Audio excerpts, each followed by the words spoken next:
Bonjour à tous. Aujourd'hui, je vais vous présenter comment redimensionner vos images et les optimiser pour votre site internet, notamment sur Photoshop, version payante bien sûr, mais aussi GIMP en version gratuite.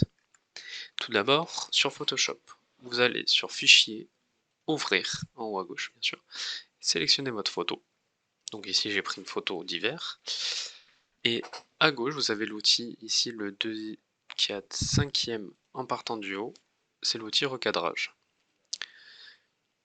Donc je viens sélectionner la dimension que je veux pour mon image. Donc par exemple, je sais que mon image, je l'ai besoin en 1903 par 550.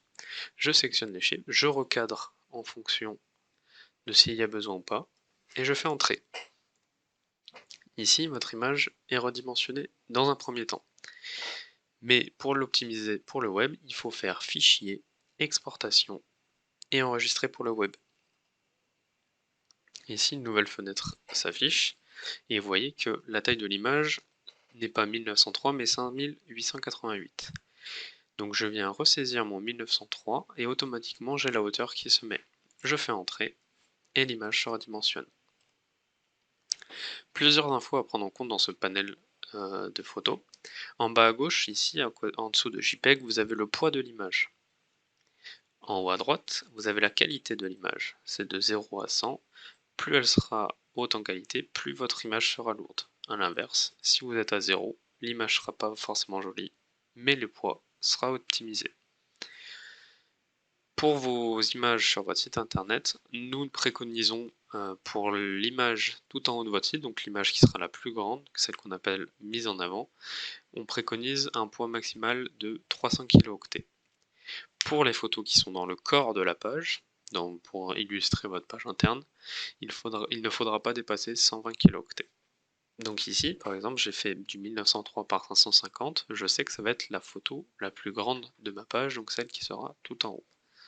Donc vous voyez ici, elle est à 845 kilo-octets, donc c'est beaucoup trop. Il faut descendre en dessous des 300. Donc je viens jouer sur ma qualité, et plus je vais descendre ma qualité, plus je vais perdre en poids. Donc ici, on voit qu'une qualité 70, je passe en dessous des 300 kilo-octets, ce qui est parfait, vu que la qualité 70, vous avez une image qui est quand même très jolie.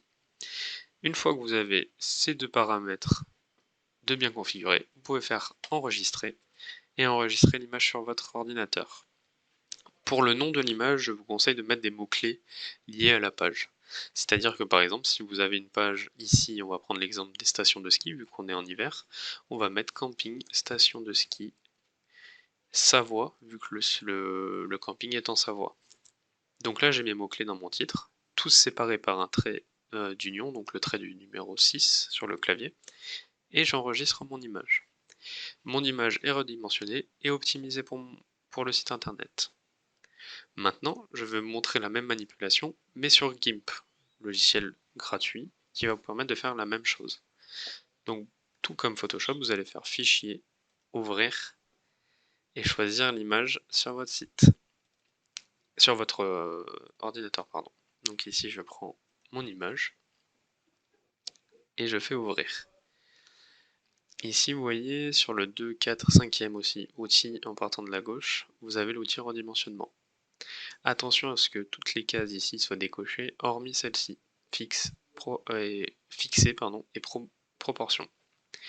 Et donc ici, je viens sélectionner la dimension que je veux pour mon image. On reprend la même, 1903, 2 petits points, 550, et je fais entrer. Et ici, je viens tirer avec ma souris pour sélectionner la zone. Une fois que la zone est bien définie, je fais entrer, et l'image est redimensionnée dans un premier temps. Mais comme sur Photoshop, il va falloir la redimensionner une seconde fois. Pour cela, il va falloir faire Image, Échelle et taille de l'image.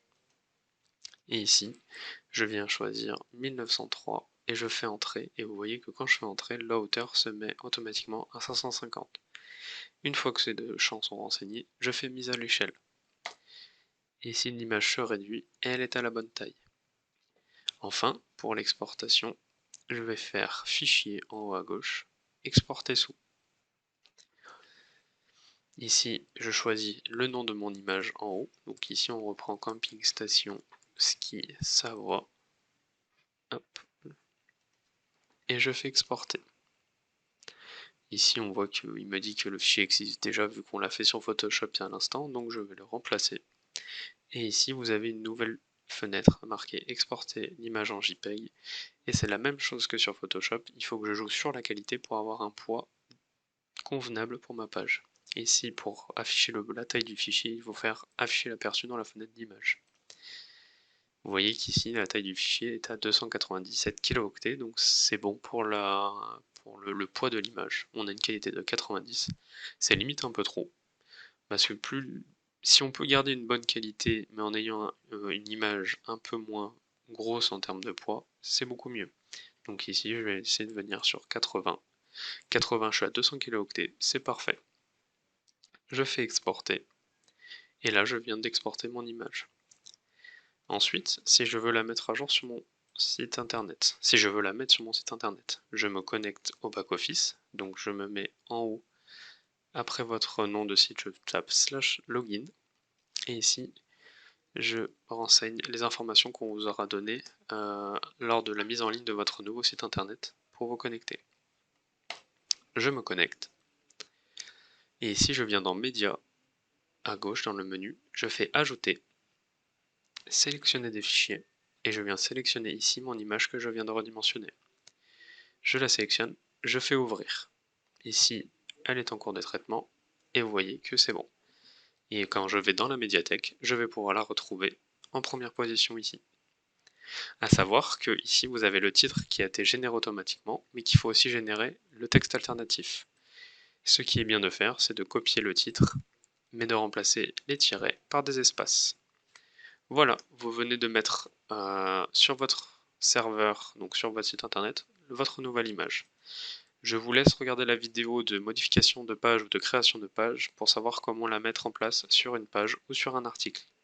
Bonne journée et à bientôt.